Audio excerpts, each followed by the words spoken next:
किसी भी माइंडसेट को अपने माइंड में कैसे लाएं। एक अपना जो माइंड है उसको ऐसे कैसे तैयार करें कि किसी भी गोल के लिए वो माइंडसेट हो जाए।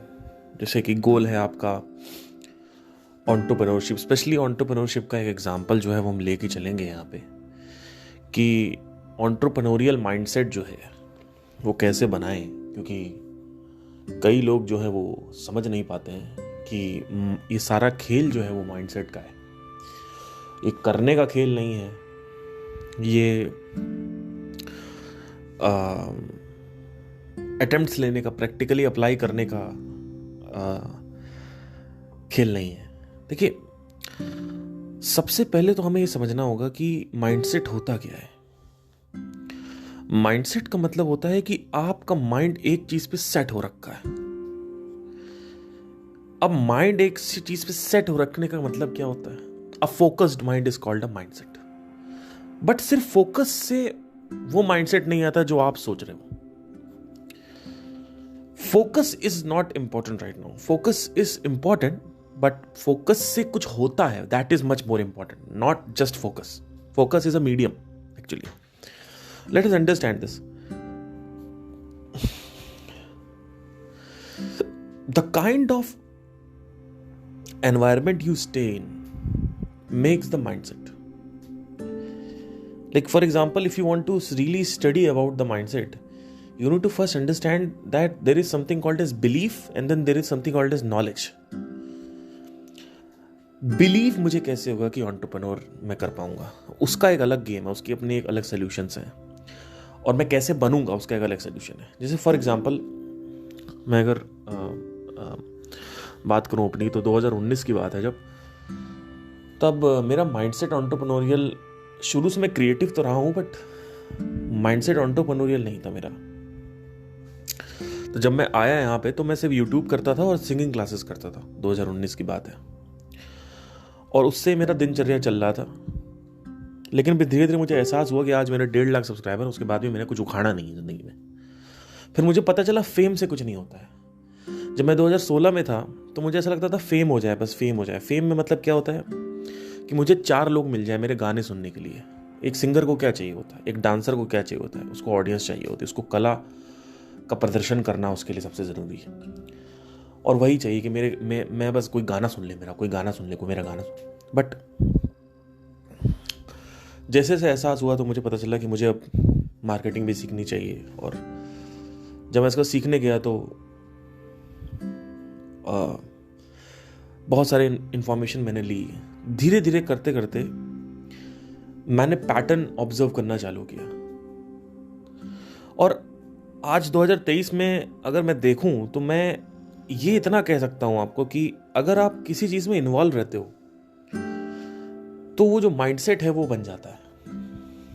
माइंडसेट बनने के लिए आपको ऐसी चीजों को कंज्यूम कराना पड़ेगा जो चीजें एक्चुअली आपके गोल से रिलेटेड हो, तब आपका माइंडसेट बनता है।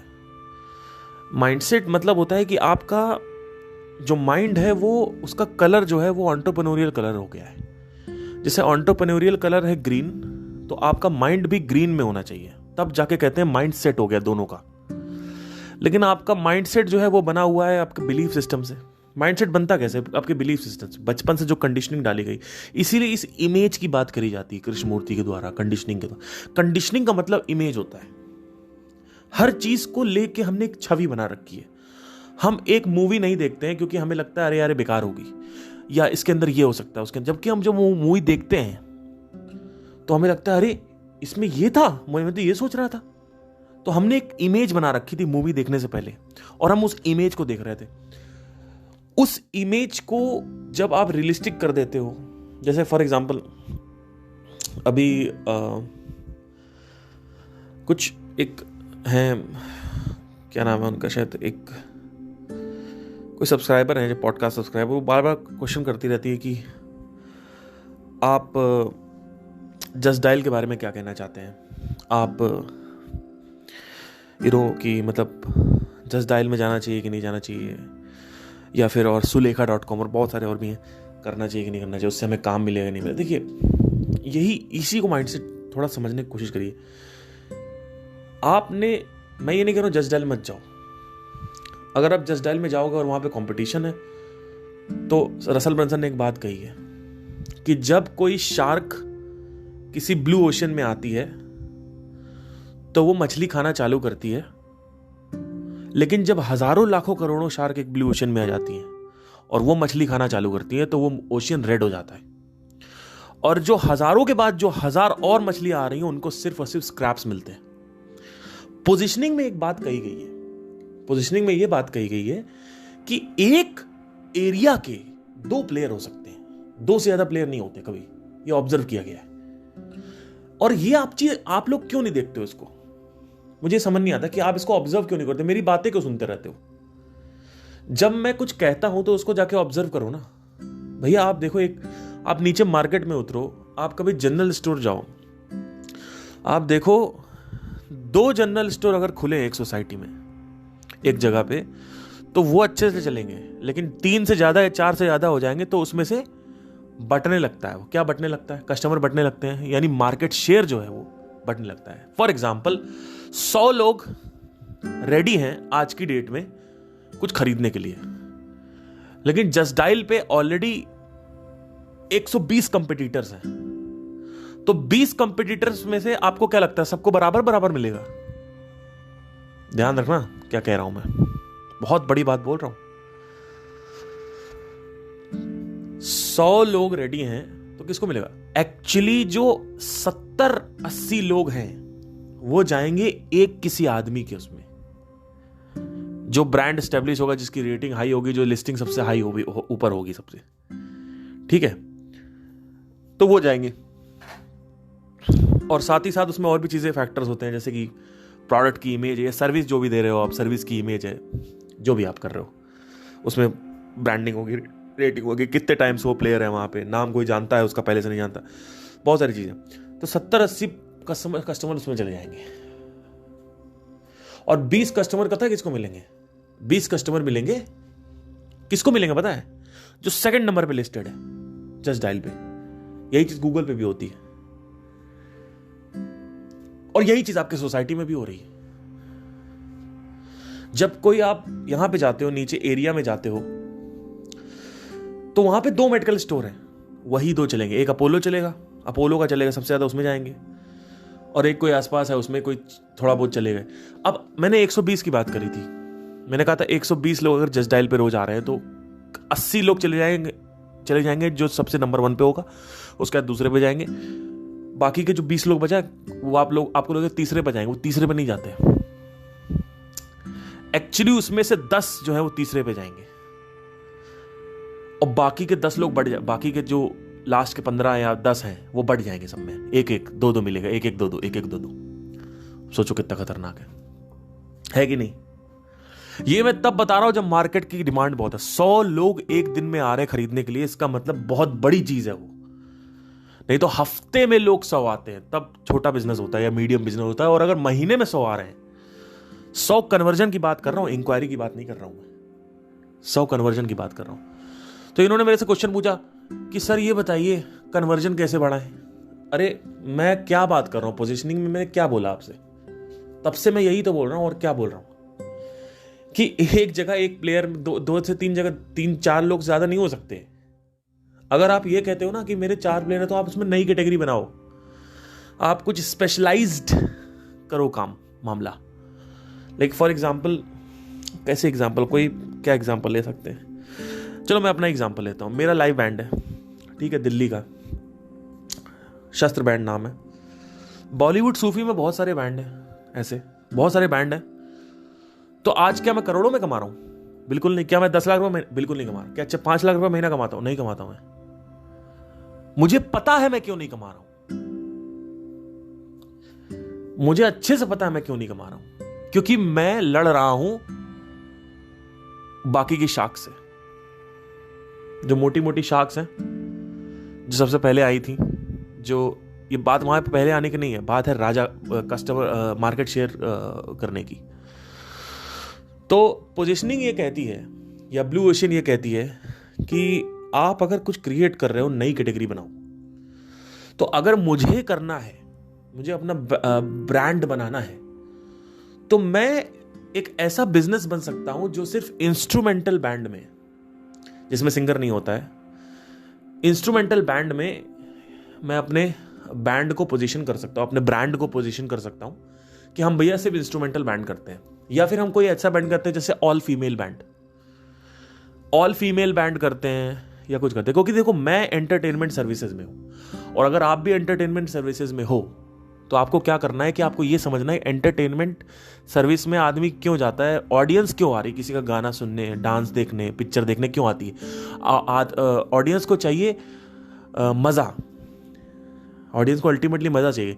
लेकिन मज़े को अगर आप देखोगे, मज़े को ऑब्जर्व करोगे, तो आपको समझ में आएगा कि मज़ा जो है वो ये लड़का लड़की की कहानी देख के मज़ा नहीं आता। अब कि आप पुराने लव स्टोरी बना दिया आपने, अब लव स्टोरी में मज़ा नहीं आता है, तो आपको वहाँ से बहुत बड़ी आवाज़ सीखनी मार्केट की, एंटरटेनमेंट मार्केट की बात बता रहा हूँ।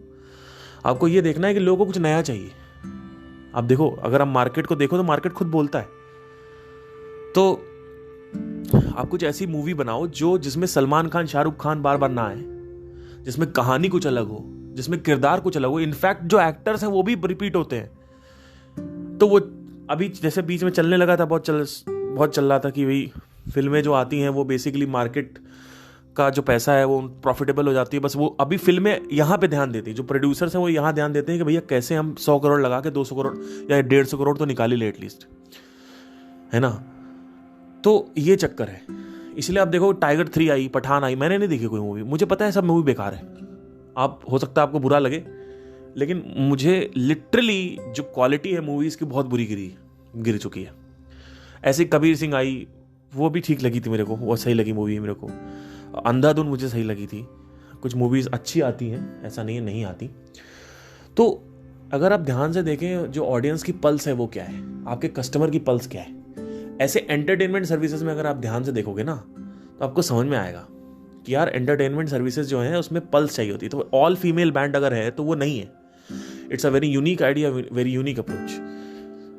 इनफैक्ट इसकी डिमांड भी होगी, डेफिनेटली होगी। अब मेरा भी बॉलीवुड रॉक बैंड है, सब बॉलीवुड रॉक कर रहे हैं, तो मैं अलग क्या कर रहा हूँ मेरा, और जो भी मैं अलग करने वाला हूँ उसकी डिमांड है भी कि नहीं है, ये भी समझना जरूरी है। ये बहुत बड़ी चीज़ है कि जैसे फॉर एग्जाम्पल कि मैं कुछ अलग करने जा रहा हूँ, है ना, मैंने कुछ अलग गाने लिख दिए, अब वो गाना कोई सुनना नहीं चाहता, वो चाहते हैं भैया आपको ये करना है। तो परफॉर्मेंस के हिसाब से अगर देखा जाए तो मैं ऐसा कैसे नया तरीके से परफॉर्म कर रहा हूँ, तो ये सब पोजीशन करना पड़ता है, आपको सोचना पड़ता है। इसी वजह से मैं कह रहा हूँ कि मैं अभी एक जर्नी में हूँ, मैं भी आपके साथ जो है जर्नी में हूँ। ऐसा नहीं है कि मैं पहला एंटरप्रेन्योर नहीं हूँ, जो मतलब मैं पहला एंटरप्रेन्योर हूँ जो जर्नी के साथ साथ अपने ऑडियंस को लेके चल रहा है। मैं शेयर कर देता हूँ आपसे, नॉलेज 100% सही है, क्योंकि पहले मैं पढ़ता हूँ, फिर ऑब्जर्व करके फिर बात कर रहा हूँ। ये मेरी नॉलेज नहीं है, मेरे ऊपर भरोसा मत करो। ये एक्चुअली पोजीशनिंग बुक में लिखा हुआ है, ब्लू ओशन बुक में लिखा हुआ है, आप पढ़ोगे आपको समझ में आएगा। हर एक मार्केट में 2 से 3 प्लेयर होते हैं जो मैक्सिमम मार्केट शेयर उठा लेते हैं, मैक्सिमम 2 होते हैं, मैक्सिमम 2। इनफैक्ट पोजीशनिंग बुक में ये बोला गया है कि आप दूसरे नंबर पे भी मत रहो, अगर आप दूसरे नंबर तो आप नई कैटेगरी बना लो। आप देखो ध्यान से अगर, तो अब आप पूछ रहे हो जस्ट डायल में कन्वर्जन नहीं आ रहे। अरे जस्ट डायल में कन्वर्जन इसलिए नहीं आ रहे क्योंकि भैया आप समझ ही नहीं रहे हो। आपने पता नहीं किसमें लिस्ट किया, मुझे नहीं पता। क्या उस लिस्ट में और भी लोग हैं? कितने लोग हैं? मान लो लेट से 10 लोग हैं, तो 10 लोग हैं तो फिर खत्म, आपका मार्केट शेयर खत्म हो जाएगा। आएगा आपके पास, स्क्रैप्स आएंगे। जैसे रसल ब्रंसन बोलते हैं कि जब शार्क्स खा लेती हैं तो बचा कुचा खाना जो है ना, वो लकड़ बग्गे खाने आते हैं। यानी जो वो जंगली कुत्ते होते हैं वो खाते हैं आके, लकड़ बग्गे खाते हैं, सियार वगैरह, हाइना वगैरह खाते हैं। तो आप हाइना हो, आप शेर नहीं हो। ये समझना बहुत जरूरी है। मतलब आप स्क्रैप्स में जी रहे हो और एंडलेस स्ट्रगल है ये। कस्टमर आएगा, हफ्ते में 1 या 2 बार, 3 बार, 4 बार आएगा, और उसके बाद महीने में आपके कम से कम 4 या 5 कन्वर्जन होंगे, 6 कन्वर्जन होंगे, 10 कन्वर्जन होंगे। उसमें आपका घर का खर्चा नहीं निकलेगा। निकल भी जाएगा तो आप ब्रेक इवन हो जाओगे, या 10,000 बार 20,000 ऊपर कमा लोगे तो 50,000 लगाओगे, 70,000 कमाओगे। यही तो हो रहा है।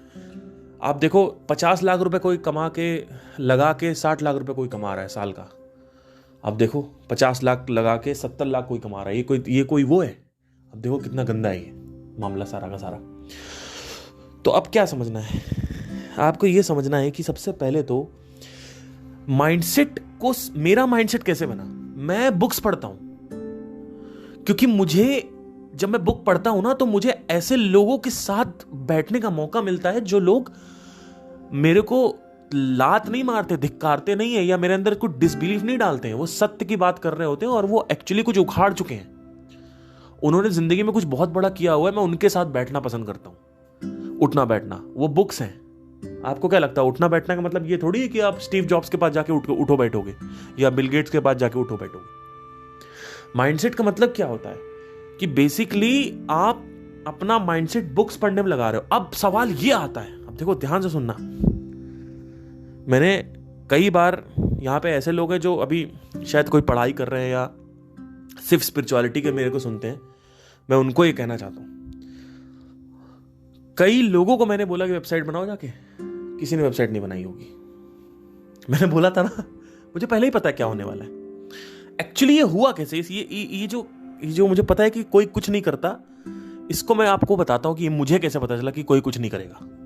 अगर मैं बताऊंगा भी तो भी कोई करने वाला। एक्चुअली क्या हुआ, ये शुरुआत हुई स्पिरिचुअलिटी से ही 2-3 साल पहले, जब मैंने स्पिरिचुअल चालू किया और मैंने देखा कि यहाँ पे पेरेटो प्रिंसिपल काम कर रहा है। कि मान लो मैंने अगर वीडियोस बनाए तो उसमें से चेंजेस आ रहे हैं, हार्डली कुछ लोग हैं। अब ये पॉडकास्ट करते हुए ऑलमोस्ट आई थिंक 1 साल हो गया हमें, राइट? 1-1.5 साल हो गया आई गेस पॉडकास्ट करते करते। दिसंबर या नवंबर, पता नहीं कब चालू किया था, मुझे शायद देखना पड़ेगा स्पॉटिफाई पे जाके। आप में से कितने लोगों में चेंजेस आए? मतलब आप चेंजेस मतलब ये नहीं कि थोड़ा बहुत बेटरमेंट फील हो रहा है। चेंजेस मतलब ये कि हाँ सर, जो 1 साल पहले मैं था और जो अब 1 साल मेरा माइंडसेट जो है, उसमें एक जमीन आसमान का अंतर है। और मैंने अप्लाई भी किया है और मैं बहुत पीसफुल हूं। अल्टीमेटली मैं पीसफुल हूं और समझदार हो रहा हूं लाइफ के प्रति। कितने लोग आए मुझे बताओ, आप नीचे कमेंट करिएगा। मैं पहले ही बता देता हूं स्टैट्स क्या है। 100 लोग अगर मेरे पॉडकास्ट देखते हैं, उसमें से अगर मान लो 1000 लोग पॉडकास्ट देखते हैं और 1000 में से अगर 100 लोग पूरा सुनते हैं लास्ट तक, तो उन 100 में से भी लास्ट में 4 लोग जो हैं वो सबसे ज्यादा ब्राइट होंगे। उनकी जिंदगी में वाकई में कोई चेंज आया होगा और उसमें उस 4 में से भी एक कोई होगा जो एक्चुअली में ये देख पा रहा होगा मैं क्या कह रहा हूं। मैं क्या मतलब देख तो सभी पा रहे हैं बट अप्लाई कोई नहीं कर, मतलब लाइफ में कोई चेंज नहीं आ रहा, बिकॉज कोई प्रैक्टिस नहीं है। मैंने बोला साधना करो, कोई साधना नहीं करता है ना। मैंने बोला कि अगर तुम्हें इसमें ही अगर अपनी सफरिंग खत्म करनी है तो गर्लफ्रेंड बना लो, तो गर्लफ्रेंड नहीं बन पा रही होगी लोगों की, ये चक्कर है। तो मुझे पता है कि क्या है लोग कर। एक्चुअली क्या होता है कि जो एक्शन टेकर्स, इसको रसल ब्रंसन एक्शन टेकर्स बुलाते हैं। मैंने उनसे कई बार सीखा है, उनके मुंह से सुना है कि it's called action taker. Action taker क्या है? क्लिक फनल्स में 1.5 लाख लोग हैं, 1.5 लाख लोग लेते हैं क्लिक फनल्स में। उसमें से सिर्फ 500 लोग जो हैं उन्होंने $500,000 क्रॉस किए हैं। उसमें से 122 या 125 लोग हैं जिन्होंने $1 मिलियन क्रॉस किया, और उसमें से भी सिर्फ और सिर्फ 30 पीपल ऐसे हैं जिन्होंने एक्चुअली $10 मिलियन क्रॉस किया। आप सोचिए, ये पेरेटो प्रिंसिपल है भाई, ये हर जगह काम करता है। मैं आपसे क्या कह रहा हूं? पहली चीज तो मैंने आपसे कही कि अगर आपको अपना माइंडसेट सही करना है किसी भी चीज के लिए, तो उस चीज से कंटेंट कंज्यूम करना चालू करो। अपनी कंडीशनिंग को पहले समझो कि मैं अपने आप को डिटैच हो जाओ अपने ब्रेन से। ये मत सोचो कि ये मैं सोच रहा हूं, आप नहीं सोच रहे हो, ये आपका माइंड ऐसे सोच रहा है। अपने माइंड को और अपने आप को सेपरेट रखो। अगर आप ये सोचो मैं सोच रहा हूं तो चेंज करने वाला कुछ नहीं, क्योंकि मैं कोई चेंज नहीं हो सकता, माइंड में हो सकता है। माइंड सोच रहा है मेरा। अब ये मेरा माइंड कैसे सोच रहा है, यार मुझे ये करना है, पर मेरे अंदर से आवाज आ रही है नहीं होगा। पता है क्यों आ रही है? वो आवाज कंडीशनिंग की वजह से आती है। एक्चुअली अगर आप अपने बिलीफ सिस्टम बदल दो ना, आप ऐसी कहानियां पढ़ना चालू कर दो, बुक्स पढ़ना चालू कर दो जहां आपको दिखने लग जाए कि हाँ इन्होंने किया। क्योंकि अभी आपको सुबह से लेकर शाम तक हजारों ऐसे लोग दिख जाते हैं जिन्होंने सिर्फ सरकारी नौकरी करी है या इसके थ्रू ही पैसा कमाया है। तो अब आपको माइंडसेट कैसा हो जाएगा? जैसे कोई ये सब बातें करेगा, अनकन्वेंशनल पाथवे, अनकन्वेंशनल कोई बात करेगा, आप कहोगे यार इनके लिए सही है, मैं ही बेवकूफ़ हूँ, मैं नहीं कर पा रही हूँ, या उसमें सुपरस्टिशन ले आओगे, इनकी ना हर तरह का अच्छी होगी, वॉटेवर, इनकी भगवान कृपा होगी इन पर, या उसमें पता नहीं क्या ले आओगे, मुझे नहीं पता, कुछ ना कुछ आप बीच में ले आओगे उसमें, है ना। तो चक्कर सारा का सारा यही है कि आप अल्टीमेटली कुछ ना कुछ रीजन दे दोगे, कुछ ना कुछ आप ले आओगे बीच में, जहां पे कंट्रोल आपके हाथ में नहीं है। सीधा आप बस कंट्रोल तुरंत अपने हाथ, मैं आपको बताना कंट्रोल आपके हाथ में ही है। बस आपको पढ़ना स्टार्ट करना, पढ़ने की आदत डालनी है। बचपन में भी पढ़ते ही थे ना, कैसे पढ़ते थे? डर से पढ़ते थे, डिजायर से पढ़ते थे। डर था एग्जाम का कि एग्जाम पर करीब आ रहे हैं, पढ़ लें। तो अब भी पढ़ो। तो बुक्स मैं कई बार बोल चुका हूं, बुक्स पढ़ने की आदत डालो। .com सीक्रेट्स कितने लोगों ने पढ़ी? खरीद लोगी लोग, आदत खत्म किसी ने नहीं करी होगी, है ना। खत्म करो भाई, खत्म करके दोबारा पढ़ो, पैटर्न नोट करो ना भाई। मैंने क्या किया, जब मैं चालू किया था तो मैंने ये सोच लिया था कि मैं, चलो ठीक है, ये जो बात कर रहा है रसल, इसकी मैंने बात सुनी, फिर सैबरी सभी की किताब खरीदी, उसकी बात सुनी, फ्रैंक कर्न की किताब खरीदी, कन्वर्ट 2.0, उसकी बात करी, सारी लोगों की बात सुनी मैंने। बहुत सारी और भी किताबें हैं, रायन डाइस हैं, नाम इतने नाम हैं जिसकी कोई हद नहीं है। क्लाउडे हॉपकिंस हैं, स्टीव जे लार्सन है, उसके बाद वैसे स्टीव जे लार्सन किताब नहीं आई, बट उनका एक यूट्यूब चैनल है स्टीव जे लार्सन, उनका अगर आप वो बहुत अच्छा पॉडकास्ट भी आते हैं उनके, बट उनका मैंने कुछ कोर्सेज खरीदे थे, उनसे मैंने सीखा। और उसके बाद फिर मैंने बहुत सारी और भी बुक्स थी। मैं क्या कर रहा था, बेसिकली टॉप 15 लोगों के नाम निकाले और मैंने पैटर्न नोट करना चालू किया। मैंने एक पैटर्न पे आया, 15 मतलब ऑलमोस्ट 100-150 बुक्स पढ़ने के बाद, वो भी बहुत सेलेक्टिव बुक्स, ऐसा नहीं है कि मैं कोई भी बुक पढ़ रहा था। अभी भी मेरे शेल्फ में साइकोलॉजी ऑफ परसुएशन पड़ी हुई है, अभी तक मैंने पढ़ी नहीं। और मेरे सेल्फ बुक में अभी चलो मैं अभी चलता हूँ आपके फोटो के, एक मिनट, अभी मैं बताता हूँ मैं कौन कौन से बुक्स पढ़ चुका हूँ और कौन सी नहीं पढ़ा।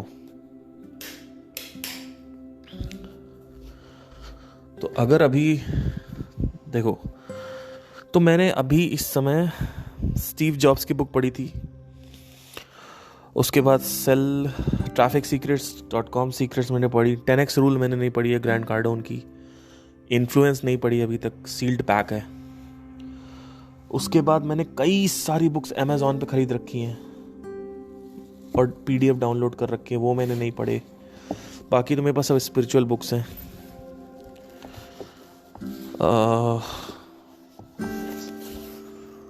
थिंक एंड ग्रो रिच मैंने पढ़ी थी, अच्छी बुक है, लेकिन that is not related to marketing actually, तो I will not recommend it. बाकी मेरे पास बाकी तो भगवद गीता, बाकी वर्जन्स हैं। ऑटोबायोग्राफी ऑफ योगी मैंने ज़िंदगी में नहीं पढ़ी, आधी पढ़ी थी, बंद कर दिया मैंने।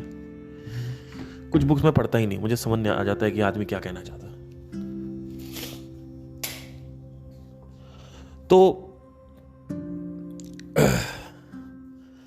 मतलब मुझे ऐसा लगता है कि इसमें आगे कुछ नहीं है, मतलब लाइक जार्गन, बुक्स में जार्गन होता है, मुझे बहुत गुस्सा आता है जब बुक्स में जार्गन हो। हाँ, एक बुक और ये सामने जस्ट रखी हुई है मेरे सामने, इस बुक का नाम है द 1 पेज मार्केटिंग प्लान। ठीक है, ये सारी बुक्स पढ़ने से ना आपके अंदर ना माइंडसेट आएगा। माइंडसेट बनाया नहीं जाता है, माइंडसेट लिया जाता है। माइंडसेट बनाया नहीं जाता कि आप बैठे हो माइंडसेट बना रहे हो, आप सोच रहे हो। ये अफर्मेशन से कुछ नहीं होता मेरे सर, जितने भी अंकल आंटीज मेरे को सुन रहे, चाचा चाचीज मेरे को सुन रहे हैं, अफर्मेशन पॉजिटिव सोचिए ना आप सर, पॉजिटिव सोचिए। पॉजिटिव सोचने से क्या होता है? पॉजिटिव नेगेटिव कुछ नहीं होता। दुनिया के सबसे घटिया डायलॉग ये है, पॉजिटिव सोचो। पॉजिटिव सोचने से कुछ नहीं होता, नेगेटिव सोचने से कुछ नहीं होता है। पॉजिटिव अभी मैं दिल्ली से कानपुर से दिल्ली आ रहा था, तो मैंने घर में बोल दिया, मैंने कहा अगर मेरा एक्सीडेंट हो गया तो मैं लाइव लोकेशन भेज दे रहा हूँ, लाश उठा लेना लाके। तो मेरी मम्मी घबरा गई, कहती इस तरीके की बातें करता है एक्सीडेंट निकलने से पहले, बताओ अभी कुछ कहता हो जाए तो। मैंने कहा हो जाए तो क्या बताएं, हो जाए तो जिंदा रह के क्या कर ले रहे हैं? जिंदा रह के कौन सा कुछ उखाड़ी लिया, या कौन सा ऐसा डिजायर ही है जो मतलब कि करना ही क्या है? सब कुछ करके देख तो लिया, किसी में कुछ कोई खुशी नहीं, कुछ कुछ है ही नहीं आपकी जिंदगी में, कुछ नहीं भैया। रिलेशनशिप में हूं फिर भी बता रहा हूं आपको मैं। कई लोग इस पर एग्री नहीं करेंगे, बड़ा मजा आता है सर, आपको जाना चाहिए, आप गलत रिलेशनशिप में हो सर, आपको जाना चाहिए, बड़ा मजा आता है। अरे मेरे से ज्यादा आप गए नहीं हो। 8 से 10 लड़कियां डेट कर चुका हूं मैं, 8 से 10 लड़कियां, जिसमें से 2 के साथ मैं सीरियस था। और आप विश्वास नहीं करेंगे, सीरियस मैं सभी के साथ होना चाहता था, लेकिन बाकी लोगों ने सीरियस होने नहीं दिया। उन्होंने पहले ही छोड़ दिया मेरे को। अच्छी चीज थी, but let's come out the topic. Mindset लिया जाता है, बनाया नहीं जाता। माइंडसेट, जब माइंडसेट बनेगा, आप माइंडसेट जो है वो बेसिकली बिलीफ सिस्टम है, और बिलीफ सिस्टम चेंज करने के लिए आपको कहानी चाहिए। चाहे वो किसी की भी कहानी हो, स्टीव जॉब्स की कहानी उठा पढ़ने लगोगे, आपका माइंडसेट बनने लगेगा उस तरीके से। अभी आप किस तरीके की बातें करते हो, कैसे लोगों के साथ रहते हो, आपकी जो एक डिफॉल्ट कंडीशनिंग है ना, वो आपको बार बार उसी डिफॉल्ट पे ले आएगी। क्योंकि अभी आप मैक्सिमम टाइम जो बिताते हो वो झूठे लोगों के साथ बिताते हो, जो कहते हैं पैसा कमाना मुश्किल है, ये वो दुनियादारी। मैं मानता हूं पैसा कमाना मुश्किल है और बहुत शिद्दत करनी पड़ती है, लेकिन नामुमकिन भी नहीं है। ये तो कहते हैं भैया इससे होगा ही नहीं, बिजनेस लाइन में कुछ नहीं पड़ा हुआ है, ऐसा कुछ नहीं है। बिजनेस लाइन में एक्चुअली आप कर सकते हो, पर आपको बड़ा अच्छा टॉपिक मेरे माइंड में आया अभी, मैं थोड़ा सा इसके ऊपर सेपरेट बनाऊं, आप बता देना मुझे, मैं इसमें भी थोड़ा बता ही देता हूं। एक्चुअली क्या है,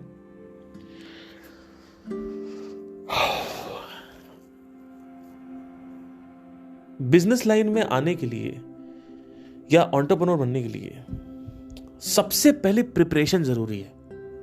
जैसे आप इसकी तैयारी करते हो ना यूपीएससी की, वैसे ही आप इसकी तैयारी करते हो। आप पैसे मत लगाओ कहीं 10-12 हजार रुपए, उन पैसों में से कुछ हजार रुपए, 2-3 हजार रुपए की बुक्स खरीद लो, बुक्स की आदत डालो। इंटरनेट पे वीडियोस मत देखो। वीडियोस से, मैं मानता हूं वीडियो से समझ में आता है, लेकिन उतने अच्छे से समझ नहीं आएगा। मैं आपको बता रहा हूं, सच बता रहा हूं मैं। आप जब पढ़ोगे ना, आप कहोगे सर आपने सही कहा था, बुक्स पढ़ना, और इसमें आप एक बुक बस पढ़ लो। और बुक आप पढ़ क्यों नहीं रहे हो? अब सवाल ये आता है कि जितनी चीजें मैंने बताई, ये भी मुझे बताना था, मैं भूल गया था, स्लिप हो गया था मेरे माइंड से। इतनी चीजें को करता कोई कुछ नहीं। अब ये भी समझना है कि कोई कुछ क्यों नहीं करता, why people are not following it. मैंने आपसे क्या बताया? कृष्ण ने जो श्लोक लिखा है कि 2 तरीके से लोग जाते हैं चेंज में, 2 तरीके से बदलाव आते हैं। एक है क्राइसिस से और एक है डिजायर से। और एक्चुअली डिजायर वो कनेक्टेड क्राइसिस पे ही है। पेन या प्लेजर, पेन या डिजायर। पेन क्या है? डिजायर कंप्लीट ना होना, ये भी एक पेन है। पर अभी आपके साथ कैसा है कि अगर आपको अब लगता है कि सर हमारे पास रोटी कपड़ा मकान तो है, तो हम पेन से तो बाहर हैं, पर हम डिजायर लाएंगे। डिजायर आपका उतना इंटेंस नहीं हो रहा है, तो बर्निंग डिजायर नहीं है। Burning desire creates burning pain. Actually burning desire सिक्के के 2 पहलू हैं, burning desire and burning pain, दोनों से। तो चक्कर क्या है सारा का सारा? You don't have any clue, nothing about, no idea about how change happens. Changes are always happening because of intense desire और intense pain. बीच का पेन और बीच का डिजायर काम नहीं करेगा इसमें. So this is the reason people are not able to do stuff. Think about it. कल आपने क्या किया पूरे दिन में? परसों आपने पूरे दिन क्या किया? Think about it. जो भी आपका गोल है उसके लिए आपने क्या किया?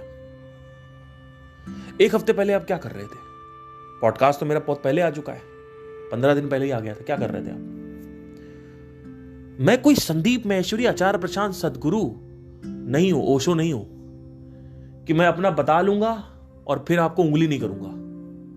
मैं बताऊंगा एकदम एक्सट्रीमली गुड नॉलेज, और ऐसी नॉलेज की किसी की हिम्मत नहीं है इतनी नॉलेज बताने की। क्वेश्चन कर लो, हैसियत है ही नहीं। आज मैं बोल रहा हूं आपको, अहंकार नहीं है ये। 2023 में मेरे बराबर कोई ऑब्जर्व नहीं कर पा रहा है। आप नहीं समझ पाओगे, हो सकता है घमंडी लगे, मुझे माफ करिएगा। इसीलिए तो मेरे क्लैशेस हुए उनके साथ, संदीप जी के साथ, क्योंकि वो एक ट्रांजैक्शनल फेज था। और मैं ये नहीं कह रहा हूं कि मेरे साथ क्या ना, मैं कंटिन्यूअसली इवॉल्व हो रहा हूं, मेरा एवोल्यूशन स्पीड तेज है। मैं किसी को कम छोटा नहीं कह रहा हूं, मैं बस कह रहा हूं उनकी एवोल्यूशन स्पीड धीमी है, मेरी एवोल्यूशन स्पीड तेज है। क्यों धीमी है? बिकॉज कॉन्क्रीट फोकस नहीं है किसी चीज पे, कॉन्क्रीट फोकस नहीं है। अभी तक संदीप महेश्वरी को यही नहीं पता, आचार्य प्रशांत को यही नहीं पता, सदगुरु को पता है थोड़ा बहुत, कि माइंड को नॉलेज से कंट्रोल नहीं किया जाता है, माइंड को ज्ञान से कंट्रोल नहीं। दर्शक जितने भी हैं जो सुनते हैं उनको पता है मैं क्या बोल रहा हूं। You can not control the mind with the knowledge, with the true knowledge, with the Vedanta knowledge, with the आत्मज्ञान। इट डज नॉट मैटर किसने बोल दिया, बताओ आके। रस क्यों बोला गया है? श्रृंगार रस, उत्साह का रस, 9 प्रकार के रस है ना। रस क्यों बोला गया है इसको? ये जो हास्य रस, जलन का रस, जेलसी रस, ईर्ष्या का जो रस होता है, रस क्यों बोला जा रहा है इसको? 2 प्रकार के रस होते हैं सिस्टम में। नाम अगर आप इंग्लिश में ना जाए तो इसमें आता है, एक होता है जो नेगेटिव होता है, जो जहरीला रस होता है, और एक होता है मीठा रस। फिर एक परम रस होता है, वो रिलीज होता है साधना के टाइम। तो माइंड को वही चाहिए। अब मुझे ये बता दो, क्योंकि मैं बता रहा हूं, हो सकता है आप ये सोचोगे कि मैं 30 साल का हूं, अभी यंग हूं, बड़ा घमंड कर रहा है, बड़ा ये कर रहा है, बड़ा वो कर रहा है। मैं आपको बता रहा हूं मैं अंदर से कैसा सोचता हूं। मैं बहुत मुंहफट इंसान हूं, मैं सीधा बोल रहा हूं आपको, क्योंकि हो सकता है मेरे पॉडकास्ट पहली बार सुनो, आपको लगे कि ये तो बड़ा सेल्फ सेंटर्ड है और बड़ा ही ये है, क्या बोलते हैं, नार्सिसिस्टिक पर्सनैलिटी है। तो कई लोग मेरे को जानते नहीं तो वो यही बोलेंगे, लेकिन मैं बोल देता हूं, जब मैं मरूं, अगर मैं अकाल में जिंदा रहा तो, जब मैं मरूंगा तो मेरे से बड़ा दार्शनिक मेरे से बड़ा फिलॉसफर इस सृष्टि में नहीं आया होगा।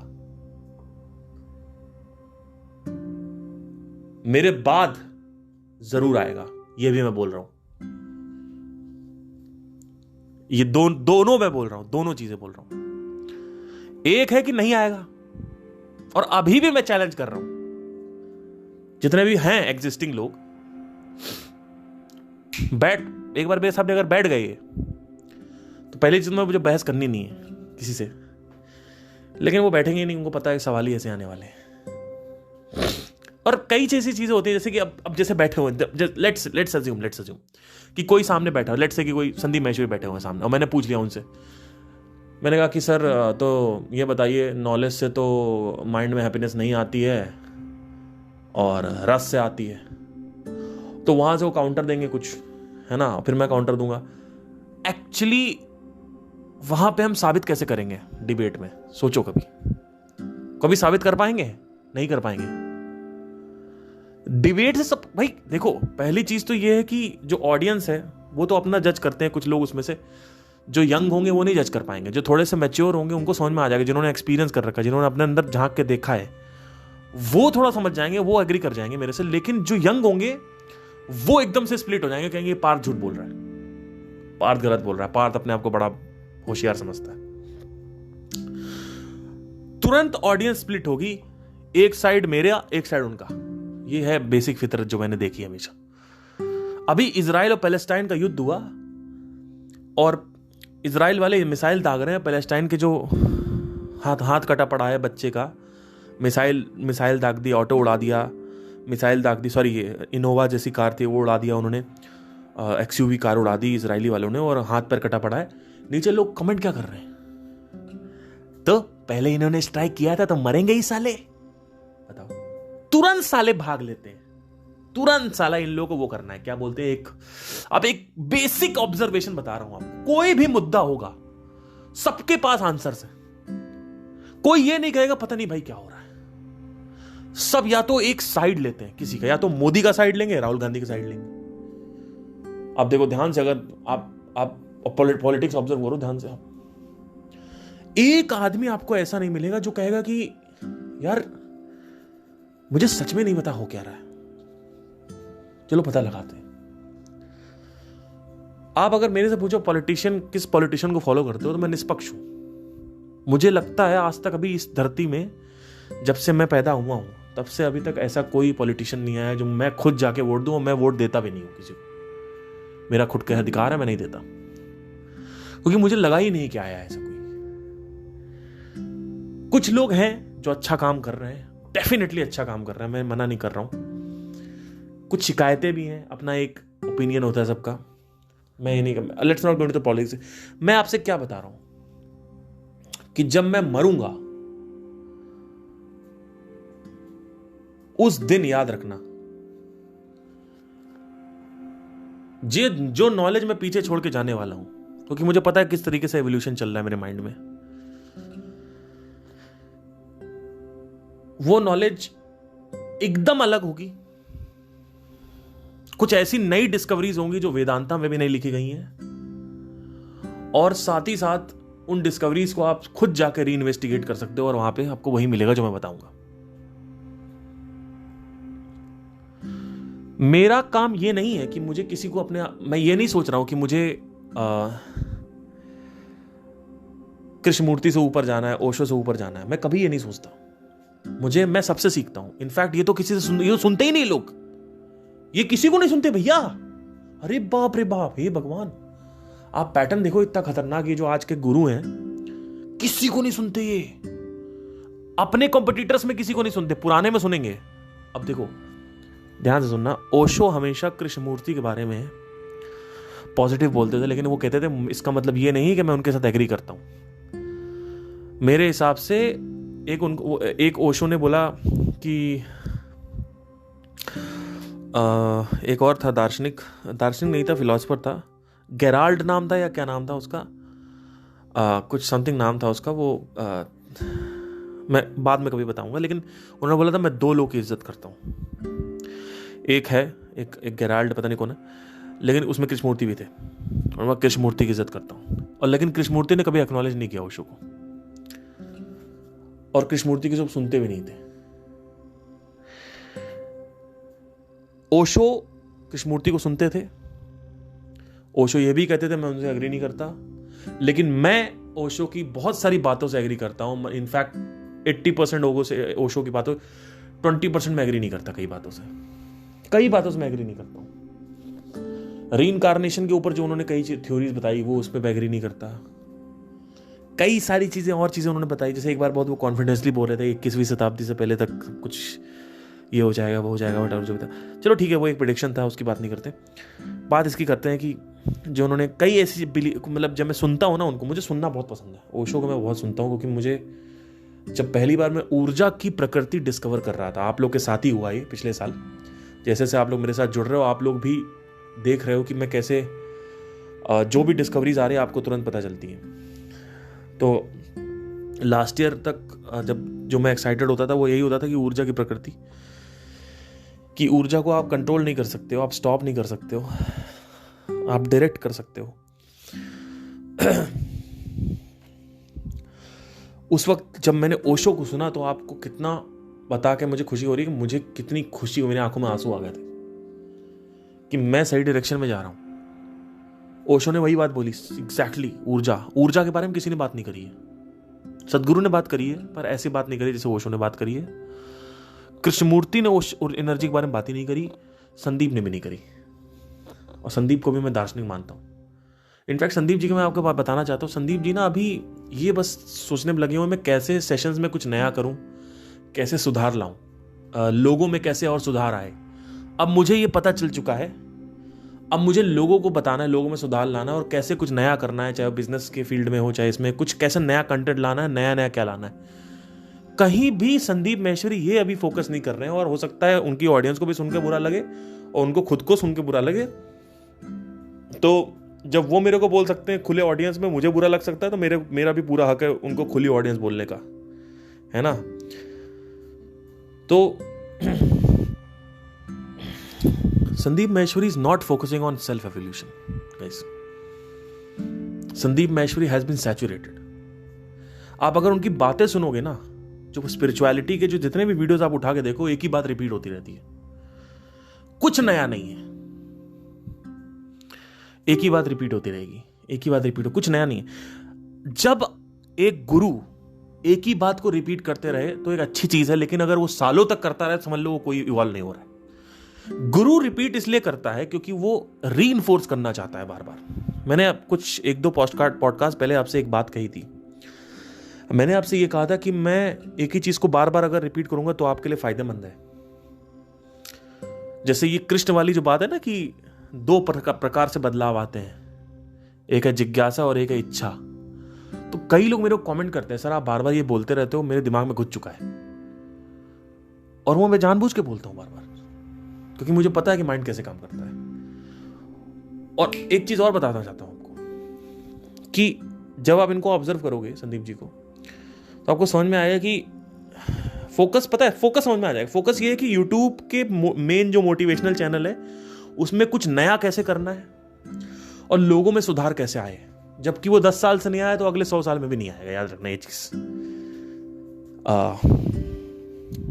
फेसबुक एड्स में एक रसल ब्रंसन बात बोलते हैं कि 1000 व्यूज लेके आओ लैंडिंग पेज पे एड्स के थ्रू, और देखो कि तुम्हारा कितना कन्वर्जन हो रहा है, लीड्स कितने आ रहे हैं। अगर लीड्स नहीं आ रहे हैं 1000 व्यूज पे, तो उसमें तुम 50,000 व्यूज लेके आ जाओ 10,000 रुपए देके, या लाख व्यूज लेके आ जाओ 20,000 रुपए देके, या 30,000 रुपए देके, या करोड़ों व्यूज लेके आ जाओ लाखों रुपए देके, तब भी वो ऑप्टिन रेट उतना ही रहने वाला है। ऊपर हो जाएगा थोड़ा बहुत, लेकिन बढ़िया। तो उन्होंने 1000 व्यूज का एक टेस्ट होता है। वैसे ही 10 साल ऑफ संदीप महेश्वरी जब कुछ नहीं कर पाया, और जिसने कर लिया उसकी कोई एक्नॉलेजमेंट नहीं है।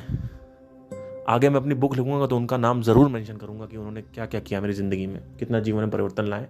इनफैक्ट आज मैं यहां खड़ा हूं संदीप जी की वजह से। लेकिन खड़ा करने के बाद इसका मतलब ये थोड़ी है कि अगर मेरे बाप ने मेरे को चलाना सिखा दिया तो साइकिल पकड़ा रहेगा पीछे पीछे।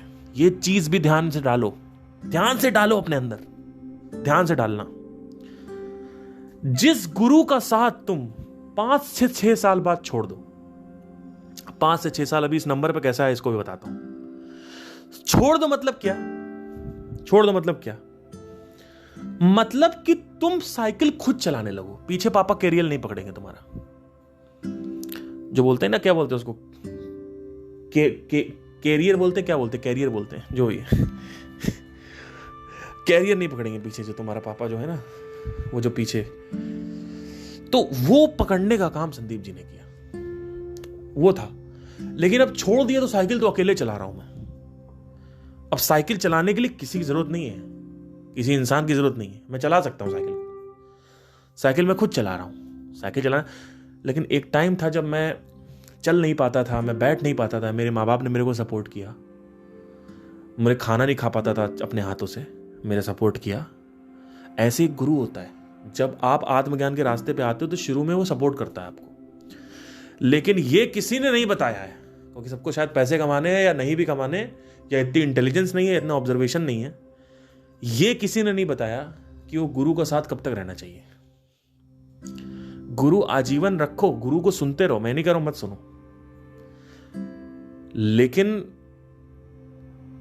एक पॉइंट ऐसा आना चाहिए कि आपको ये समझ में आने लगे कि ठीक है, इन्होंने जितना मुझे बेसिक फंडामेंटल सिखाए थे मैं सीख चुका हूं।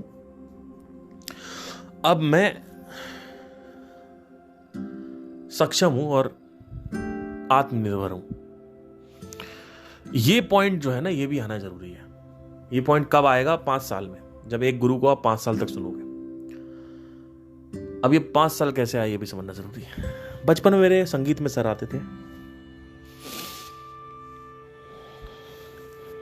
2009 की बात है।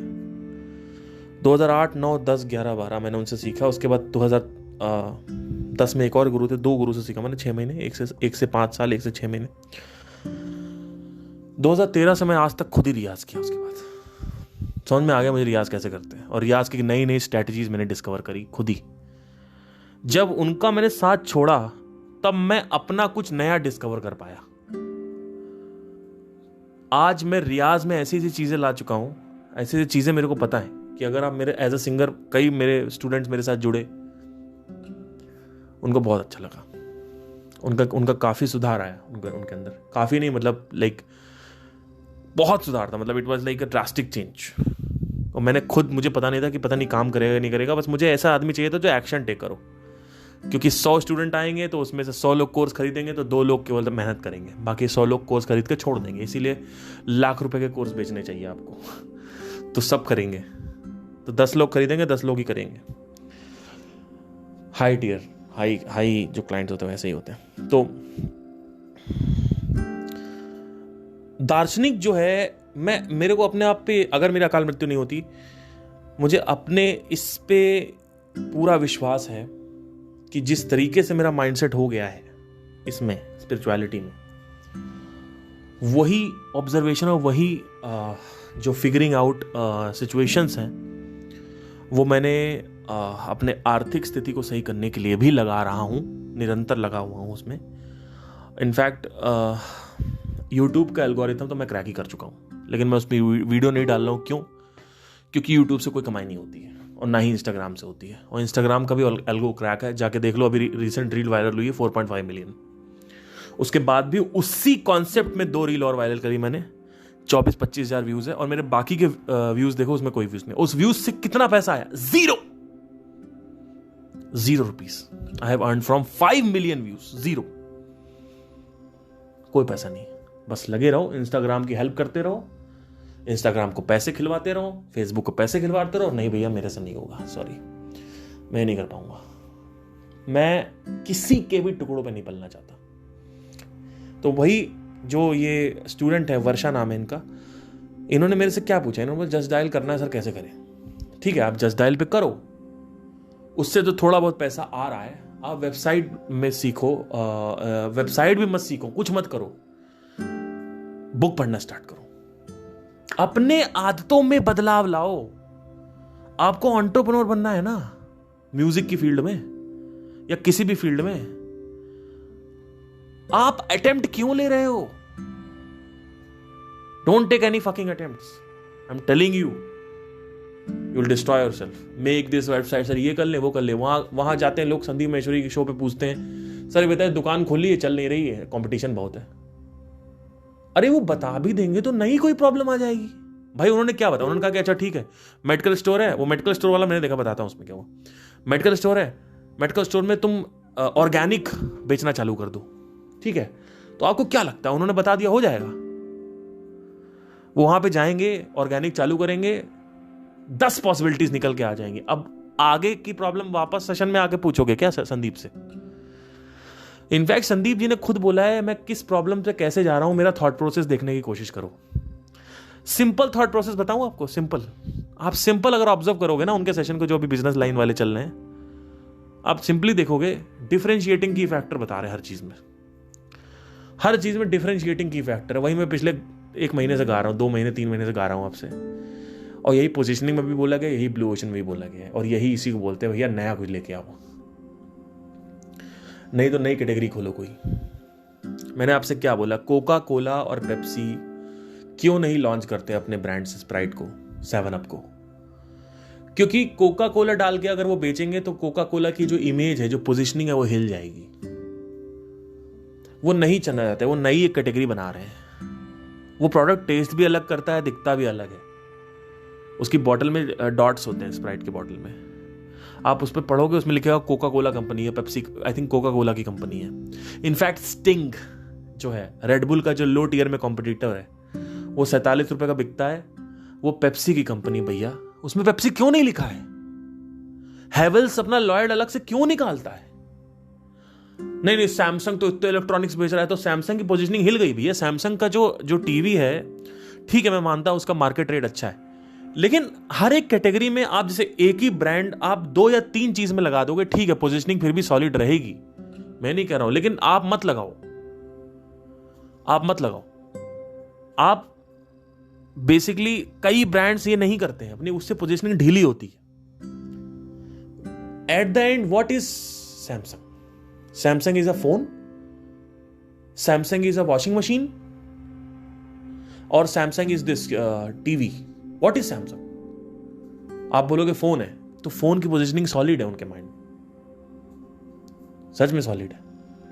टीवी में शायद, वैसे एसी में तो देखा जाए वोल्टास है इस समय नंबर 1 पे, आई गेस 39% मार्केट शेयर कुछ समथिंग है उसका, नहीं 27% कुछ 24% मार्केट शेयर है उसका, काफ़ी अच्छा मार्केट शेयर है। तो मतलब मेरी बात ध्यान से सुनना, मैं किसी को डिमोटिवेट नहीं कर रहा हूँ, मैं बस ये कहना चाहता हूँ कि अच्छा, अभी किसी ने कोई क्वेश्चन पूछा था कि सर आप इतने सूक्ष्म कैसे देख लेते हो, आप इतना सटल कैसे देख लेते हो, ऑब्जर्व कैसे कर लेते हो, सटल ऑब्जर्वेशन कैसे कर लेते हो। एक्चुअली मैं आपको सच बताऊं ना, तो ये ग्रॉस ऑब्जर्वेशन है मेरे हिसाब से, ये सटल है ही नहीं। सटल,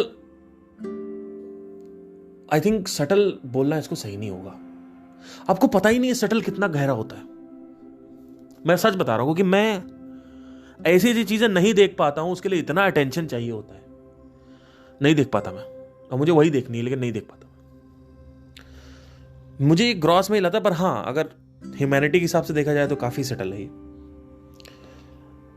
जैसे कि आप मेरे से सिंपल क्वेश्चन करो, खुशी क्या है, आप मेरे से अगर सिंपल क्वेश्चन को मैं आपको सिंपली बताऊंगा, क्योंकि सटलनेस इतनी ज्यादा स्ट्रांग है मेरी, जो अटेंशन है, जो उसका जो सटलनेस है मेरी, मैं खुद देख चुका हूं, बार बार निरंतर अपने अंदर झांकता रहता हूं, देखता रहता हूं, मैंने अपने अंदर से सीख के बताता हूं। मैं आपको सिंपल जवाब दूंगा, फ्लूइड एंड नॉलेज, और नॉलेज की जगह ट्रूथ लगा दो, फ्लूइड एंड ट्रूथ, रस और सत्य, आत्मरस और आत्मसत्य, और आत्म मतलब आत्म में आपका मन भी आ गया, आत्म मतलब आत्मा नहीं, मैं से जुड़ी हुई हर चीज, शरीर, इंद्रियां, क्रोध, प्यार, मोहब्बत, मन, बुद्धि, सब कुछ आ गया।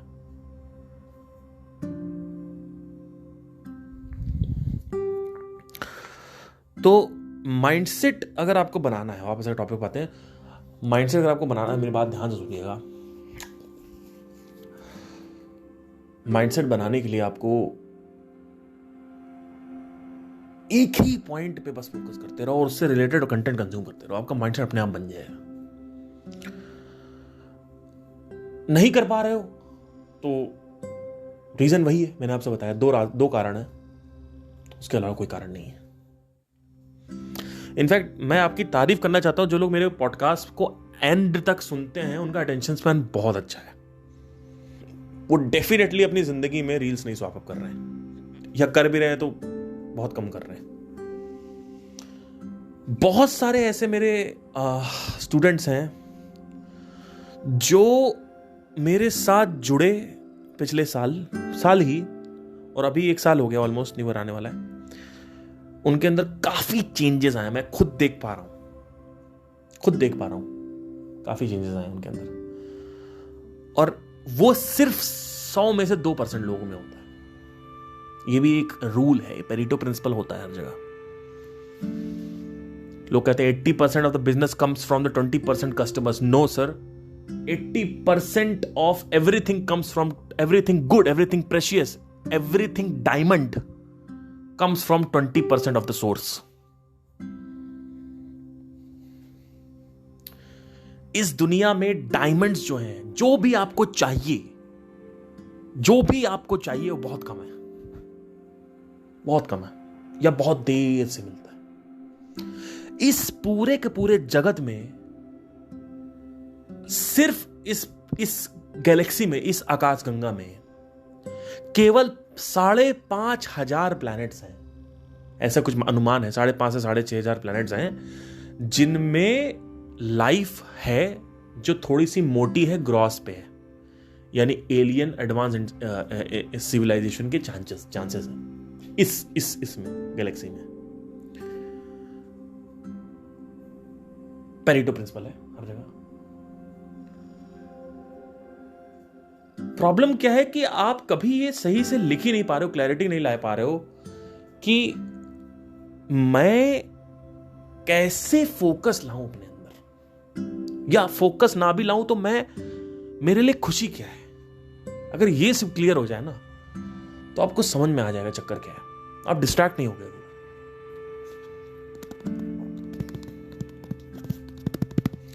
तो माइंडसेट बनाने के लिए सिर्फ और सिर्फ एक चीज करनी है, पढ़ो पढ़ो पढ़ो, अपने गोल से रिलेटेड पढ़ो, देखो नहीं ना सुनो, no audio books, no video, only books. आप एक बुक पढ़ लो ना, आपको समझ में आएगा। यार टाइम निकालो, बुक पढ़ने की आदत डालो। हैबिट डालनी पड़ती है भैया, नहीं मन करता किसी का। एक बार हैबिट पड़ गई फिर मजा आने लगेगा। हैबिट डालनी पड़ती, कुछ करना है जिंदगी में तो हैबिट डालनी पड़ेगी, नहीं तो भैया गुलामी करोगे। गुलामी करो, नौकरी करो, सुबह उठो 7 बजे, 9 बजे निकलो, 5 बजे घर वापस आओ 6 बजे, उसके बाद थोड़ा बहुत देखो, जिम विम करो, ये सब अच्छी लाइफ बता रहा हूं। उसके बाद फिर वही रिपीट, यही करो और क्या। कोई टाइम नहीं, कुछ नहीं, और टाइम कहां जाएगा आपका। आदतें कैसे पड़ रही हैं आपकी, लेबरगिरी की, डोंट माइंड, ओके, लेबरगिरी की आदत पड़ रही है। अब वो आदत क्या है, 50 साल के बाद क्या हो जाएगा, आपको पढ़ पाओगे कुछ, अपना टेंशन दे पाओगे किसी चीज पे, कुछ नहीं कर पाओगे आप। आदतें कैसी पड़ रही है, मैंने आपसे कहा 30 साल की उम्र में जो आदतें पड़ गई 30 साल तक वो पड़ी रह जाती है। 30 साल के बाद अगर आपको आदतें दोबारा रिराइट करनी है तो पहले आपको एकदम से बहुत भन्नाटेदार कुछ क्राइसिस चाहिए, भन्नाटेदार कोई क्राइसिस चाहिए आपको, तभी हो पाएगा। नहीं तो फिर आपको साधना करनी पड़ेगी भयंकर वाली, तो हैबिट जो चित्त की तरंगे हैं वो नीचे गिरेंगी और फिर हैबिट वो आएगी, कंट्रोल में आएगी। तो मेरी बातों का अगर कुछ ओवर कॉन्फिडेंस लगा हो या बुरा लगा हो, एरोगेंस लगा हो, तो मैं क्षमा चाहूंगा। मैं ऐसा नहीं हूं, बस मैं फोरकास्ट कर पाता हूं कि मैं क्या हूं। और फिर भी मैं ये बात आपसे कहूंगा कि जब जैसे कोई आदमी होता है ना, कि कैसे कह सकते हैं, एक जब आप दौड़ने लगते हो ना, बहुत तेज दौड़ने लगते हो और सब लोग दौड़ रहे हैं अच्छे से दौड़ रहे हैं, लेकिन आप बहुत अच्छे से दौड़ रहे हो और आप सबको पीछे कर रहे हो, तो आपके अंदर एक कॉन्फिडेंस आता है। आपको लगता है कि यार मेरे बराबर किसी की दौड़ने की हिम्मत नहीं है। अहंकार नहीं है ये। अहंकार तब होता है जो, अरे वो देखो मैं हूं। कई लोग कहते हैं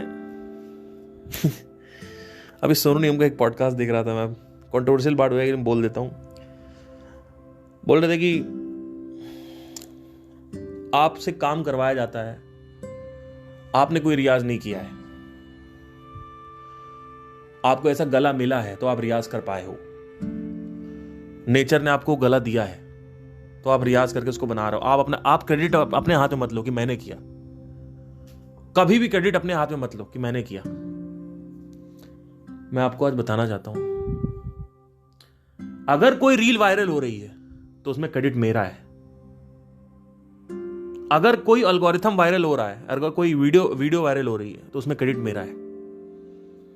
और अगर अपने जीवन में मैं ये जान पा रहा हूं कि खुशी क्या है, तो कोई भगवान और कोई सृष्टि और कोई कुछ नहीं हेल्प करता किसी की, उसमें पूरा क्रेडिट मेरा है, पूरा क्रेडिट मेरा है। मैं घमंड नहीं कर रहा हूं इस चीज को लेके, लेकिन अगर मैंने ये कह दिया ना कि क्रेडिट उसका है, तो भगवान भी मेरे को गाली देगा। क्यों गाली देगा? क्योंकि भगवान ने खुद कहा है, तुम्हारा कर्म तुम्हारा कर्म, तुम्हारा जीवन तुम्हारा कर्म है, मेरा कर्म नहीं है। तुम्हारा जीवन तुम्हारा कर्म है, दैट्स इट, और कुछ नहीं है। तो एक तरफ एक बात हो गई कर्म है, तो वो कर्म करके आप खुद अपने आप को अपडेट करते हो, खुद अपने आप को बनाते हो अंदर ही अंदर। क्योंकि जब आपके पास कुछ नहीं था ना, तो आपने भगवान से मांगा, सबसे मांगा, इधर तुम्हारा आपको कुछ नहीं मिला। लेकिन जब आपको भगवान ने इशारा दिया, तो इशारा करके चलने वाला, मैं मानता हूं कि इशारा करने वाला भगवान होता है। अल्टीमेटली मैं जुड़ा अनहद ध्वनि से ही हूं। क्या अनहद ध्वनि मेरे को अपने पास बुला रही थी? क्या अनहद ध्वनि ने मेरे लिए कोई डेस्टिनी लिख रखी है? क्या अनहद ध्वनि सबके अंदर नहीं है क्या? क्यों नहीं सुनता कोई? किसका क्रेडिट होगा? क्रेडिट किसके पास है? क्रेडिट मेरे पास है, भगवान के पास है, मेरे पास है। क्यों? क्योंकि मैंने अभ्यास किया है, मैं गया हूं भगवान तक। भगवान मेरे पास नहीं आया, भगवान ने कोई रास्ता नहीं दिखाया। मैं मरा हूं, मैं जला हूं, मैंने श्रम किया है।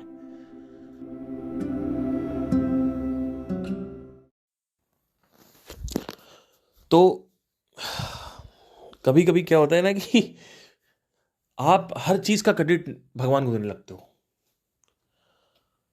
और मैं ये नहीं कह रहा हूं कि सोनियम गलत है या कोई और, जिन्होंने किसी ने भी कुछ भी बोला वो गलत है, मैं नहीं कह रहा हूं। मैं बस ये कह रहा हूं कि आपको गला मिला, आपको सिंगिंग मिली, आपको डांसिंग मिली, आपको एक्टिंग मिली, जो भी मिला आपको, आपको नर्चर आपने करना है। आपने मेहनत करी, उसमें नर्चर किया, आपने पैसा कमाया, पैसा आपने कमाया, आपने मेहनत करी है, आप इंजॉय कर रहे हो, तो क्रेडिट भी आपका ही है। इस दुनिया में हर एक इंसान के पास बुद्धि है, मन है, इंद्रियां हैं, शरीर है, हाथ पैर है दोनों। लेकिन हर आदमी तो मेहनत नहीं करता शाहरुख खान के बराबर, या हर आदमी तो मेहनत नहीं करता इलॉन मस्क के बराबर। तो किसी को कुछ मिलता नहीं है दोस्तों, सबके पास सब होता ही है ऑलरेडी। बट डिसाइडिंग जो फैक्टर होता है वो आपका होता है कि आप कितना कर रहे हो। तो ये जो क्रेडिट है ना, क्रेडिट कि आप हर चीज में क्रेडिट लो, क्यों दे भाई क्रेडिट? इतना कुछ मेहनत करने के बाद हम क्रेडिट भगवान को देंगे हम? अरे भगवान वहां पे ऑलरेडी थे, भगवान ने ऑलरेडी रास्ते बना रखे थे। मैंने चला हूँ रास्ता, मेहनत मैंने करी भैया, मेहनत मैंने करी है। अभी रिसेंटली एक मेरा स्टूडेंट है, उसने कहा सर आपने मार्क दिखा दिया, आपके चक्कर में ना मैं इस ब्रेकअप से बाहर आ गया और आपकी वजह से मैं बाहर आया हूँ। मैंने कहा मेरी वजह से तुम बाहर? मैं सीधा बोल दिया उसको। तो कह रहे नहीं आपका बड़प्पन है सर, आप मेरे लिए बोलो कि मैंने मेहनत करी, लेकिन आपका बड़प्पन है। मैंने कहा बड़प्पन नहीं, मैंने और लोगों को भी बोला भैया, और लोग भी मेरे से ब्रेकअप की एडवाइस लेने आए थे, किसी ने फॉलो नहीं करी, तुमने फॉलो करी है। वो वहीं पे हैं, वो आज भी रो रहे हैं, तुम निकल आए। तो बोलते सच में ऐसा हो है? मैंने कहा हाँ, 4 लोग आए मेरे पास, जब तुम्हारा ब्रेकअप था 4 लोग मेरे पास पूछ रहे थे भैया आके, मैंने बता दिया सबको भाई कैसे निकलना, क्या निकलना, कैसे निकलना। तो वो नहीं निकले, वहीं पे हैं, क्योंकि वो उनको वही लड़की ही चाहिए। वो कुछ नहीं, कुछ बुद्धि काम ही नहीं कर रही, एकदम बुद्धि हाइप्नोटाइज हो गई। लेकिन तुम लड़े, तुम बाहर आए, तुम नीचे थे ज्वालामुखी में, और तुम ऊपर चढ़ के आए, ज्वालामुखी से बाहर निकले, तुम जल रहे थे। मैंने बस ये दिखा दिया भाई यहां से ज्वालामुखी से रास्ता निकलना है। मार्गदर्शक हूं मैं, बस मात्र।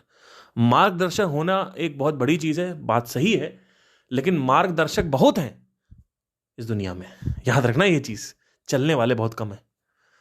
मार्गदर्शक की संख्या ज्यादा है, टीचर्स बहुत हैं इस दुनिया में, बहुत टीचर्स आए, सोक्रेटिस, प्लेटो, बहुत बहुत बहुत टीचर्स आए हैं इस दुनिया में, शंकराचार्य, विवेकानंद, रामकृष्ण परमहंस, बहुत टीचर्स आए, लेकिन किसी ने कुछ नहीं किया। जो चल रहा है ना, जो कर रहा है, जो उसको उस बुक को पढ़ रहा है, उसके रियल मतलब को समझ रहा है, उसमें टाइम लगा रहा है, उसमें अपना इन्वेस्टमेंट दे रहा है, उसमें श्रम कर रहा है, वो आदमी को क्रेडिट मिलेगा, टीचर्स को नहीं मिलेगा। टीचर्स को क्रेडिट मिलना था, मिल गया, एक आध तो निकल गए बाहर, अब उसके बाद 100-150 निकले ना निकले उससे कोई मतलब नहीं, टीचर्स को क्रेडिट मिल गया है। क्रेडिट कभी भी भगवान का नहीं होता, क्रेडिट हमेशा आपकी मेहनत का होता है। कभी भी ये मत करना, कुछ भी कर लिया ना जिंदगी में भाई, बोल देना। लोग बोलते हैं आके thank you so much guys, आज आपकी वजह से हम यहां पहुंच गए, नहीं तो हम नहीं पहुंच पाते, अपना प्यार बरकरार रखिएगा। अरे भैया, आप लोगों की वजह से नहीं पहुंचे हो, लोगों को आपने डिटरमाइन किया, लोगों को क्या चाहिए, कैसा कंटेंट चाहिए, वो कंटेंट आपने बनाया, या आपने ये सोचा भी नहीं, आपने ऑटोमेटिकली कुछ बनाना चालू किया, लोगों को पसंद आ गया क्योंकि ऑटोमेटिकली आप कुछ कर रहे थे, उसके बाद फिर आप वही करते रह गए और आप सक्सेसफुल हो गए। ठीक है, ठीक है, उसी में। इसका मतलब ये नहीं है, इसका मतलब ये नहीं है कि लोगों का कुछ उसमें, लोग तो, अरे लोग भवरोग तरह हैं, आपको बस इतना पता करना है लोग क्या देखना है, लोग खुद ही आ जाएंगे। हमने बनाया, हम ही को गाली दे रहा, अरे तूने क्या बनाया बे, तूने क्या बनाया? तू तो मियां खलीफा को भी देख रहा है, तो मियां खलीफा को तुमने बनाया है कि मियां खलीफा की बॉडी ने बनाया है, उसके सेक्सुअल अंदाज ने बनाया? किसको बनाया? कौन बना के आ रहा है? आपकी वजह से इतने लाइक्स आ गए, इतने व्यूज आ गए, अरे एल्गोरिथम को आपने समझा है, उसकी वजह से आया है। आप हो भैया, आप ही आप हो और कोई नहीं है। ये जो आप फल खा रहे हो ना, जो लड्डू प्रसाद खा रहे हो, ये आप खा रहे हो अपनी वजह से। ये आपका खुद का लड्डू है, आपकी अपनी मेहनत है, खाइए, खुश रहिए, किसी को क्रेडिट मत दीजिए। भगवान को कोई मतलब नहीं किसी चीज से, याद रखना ये था। भगवान को सिर्फ इससे मतलब है, पृथ्वी अगर आपने रोक दी, 1 घंटा रोटेशन रोक दिया, तब भगवान बीच में आ जाएंगे। भगवान को इससे मतलब आपको गोली मार दें, अब आपका शरीर पड़ा रहेगा, अब भगवान आ जाएंगे वहां पे डिकम्पोज करने। ठीक है, इंसानी एक्टिविटी में भगवान का कोई रोल नहीं होता। मुझे पता कई लोग कहेंगे नहीं हमने फील किया है, ठीक है, आपकी श्रद्धा है, आप करते रहो, कोई दिक्कत नहीं है। देखिए, अब थोड़ा सा इसको एक और लेवल समझना जरूरी है, अगर मैं बोल ही दिया तो थोड़ा सा और बोल देता हूं कि देखिए, शरीर में ध्यान करने से ऊर्जा बढ़ती है, प्राण बढ़ते हैं। प्राण बढ़ते हैं तो क्रिएटिविटी जो है वो अच्छी होती है। क्रिएटिविटी अच्छी होती है तो उस क्रिएटिविटी को आप यूज कर सकते हो अपने लक्ष्य को हासिल करने के लिए। इन अ इनडायरेक्ट वे प्राण ने ही आपकी हेल्प करी, और प्राण कौन है? भगवान है। तो इस पॉइंट ऑफ व्यू से बोला गया था। लेकिन अब इसको थोड़ा और एंगल से देखो, किसी ने अपने प्राण बढ़ा लिए, उस प्राण बढ़ाने के साथ साथ उसने कुछ मैजिकल पावर्स हासिल कर ली, एक्स्ट्रा सेंसरी परसेप्शन बोलते हैं उसको। वो एक्स्ट्रा सेंसरी परसेप्शन उसने यूज किया किसी को मारने के लिए, किसी को कुछ उल्टा सीधा करने के लिए, कुछ उल्टी सीधी एक्टिविटी के लिए। ठीक है, तो वो भी जो देखा जाए तो उसमें भी प्राण का रोल है, तो इसमें तो गलत का भी साथ भगवान दे रहे हैं फिर तो उस हिसाब से। प्रॉब्लम यह है कि भगवान वहां पे है, मौजूद है, वो जो ऊर्जा है वो मौजूद है, लेकिन उस ऊर्जा को शरीर में अंदर में लाने के बाद एक आदमी गलत काम कर रहा है, एक आदमी सही काम कर रहा है, वही ऊर्जा बढ़ा दो तो आप मैस्टरबेशन करने लग जाओगे, वही आप बढ़ा दो, आपकी सेक्सुअल पावर इतनी स्ट्रांग हो जाएगी, पूरे टाइम आप सिर्फ वैश्यागर्दी करोगे, आप करते रहो, इतना वैश्यागर्दी करोगे इसकी कोई हद नहीं है। वही वही वही ऊर्जा है, उस ऊर्जा को ऊपर ले जाओगे तो सही काम होने लगेंगे जो इंसानी संसारिक हिसाब से, और नीचे कर लोग गलत काम होने लगेंगे, संसार के हिसाब से गलत है। तो अब नीचे वाले काम भी तो भगवान करा रहा फिर हिसाब से। तो समझने की कोशिश करो किस पॉइंट ऑफ व्यू से बोला गया है। वो जो बोला गया वो पता है कैसे बोला गया है कि आप जब एक आदमी सक्सेसफुल हो जाता है, उसके पास कोई आइडिया आ जाता है, कोई सोल्यूशन आ जाता है, तो वो प्राण की वजह से आता है। तो वो कहता है भगवान की वजह से हो गया। और जैसे ही कोई आदमी कोई बलात्कार करता है या किसी के ऊपर काला जादू कर देता है, तो कहते हैं भगवान के ऊपर वजह से हो गया। दोनों में भगवान इन्वॉल्व है। ऐसे ही भगवत गीता में बोला गया है कि मैं हर जगह व्याप्त हूं, मैं सर्वव्यापी हूं, हर एक कर्म में भी मैं हूं। ये बोला गया ना, वो इसीलिए बोला गया। एक्चुअली भगवान के पॉइंट ऑफ व्यू से सही गलत नहीं है, ये संसार के पॉइंट ऑफ व्यू से सही गलत है। देखो, भगवान के पॉइंट ऑफ व्यू से कोई चीज सही गलत नहीं होती है, उन्होंने दे दिया, अपना वरदान दे दिया। इसीलिए तो जब राक्षस कोई पूजा करता था, महिषासुर ने पूजा करी, भगवान शिव प्रकट हुए, उन्होंने बोला वरदान मांगो, तो अब उसको वरदान क्यों दिया? उन्होंने दे दिया ना, इसी वजह से दिया, क्योंकि वो एक्चुअली ये डिनोट करता है कि आपने बस साधना करी है, वो प्राण अंदर उतरे हैं, उस प्राण से आप एक्स्ट्रा सेंसरी परसेप्शन खोल के गलत काम कर सकते हो, और उसी प्राण से आप कुछ क्रिएटिव करके कुछ जिंदगी में कुछ किसी को हील कर सकते हो, रेकी कर सकते हो उसी प्राण से। तो उससे रेकी हो गई, एक से गलत काम हो गया। तो इस कॉन्टेक्स्ट के पॉइंट ऑफ, तो अगर आप ऐसे देखेंगे तो फिर तो गलत हो गया। संसारिक बुद्धि से अगर आप देखें, भगवान गलत काम करवा रहे हैं तो फिर तो भगवान भी गलत हो गए। पर आप ये भी तो देखो ना, भगवान सही काम भी करवा रहा है। तो भगवान को कोई यूज कर रहा है, एक और डायरेक्शन से इसको देखते हैं, भगवान को कोई यूज कर रहा है गलत और सही करने के लिए, यानी जो यूज कर रहा है वो भगवान को कंट्रोल कर रहा है, यानी भगवान का भगवान है, यानी इंसान भगवान है। बाप रे बाप, आप ऐसे अलग अलग दृष्टिकोण से देखते जाओगे ना, आपकी बुद्धि चकरा जाएगी। हर एक दृष्टिकोण अलग बात कर रहा है, हर एक दृष्टिकोण, हर एक। एनीवे, तो इस तरीके से माइंडसेट करते हैं। Anyway, take care, bye.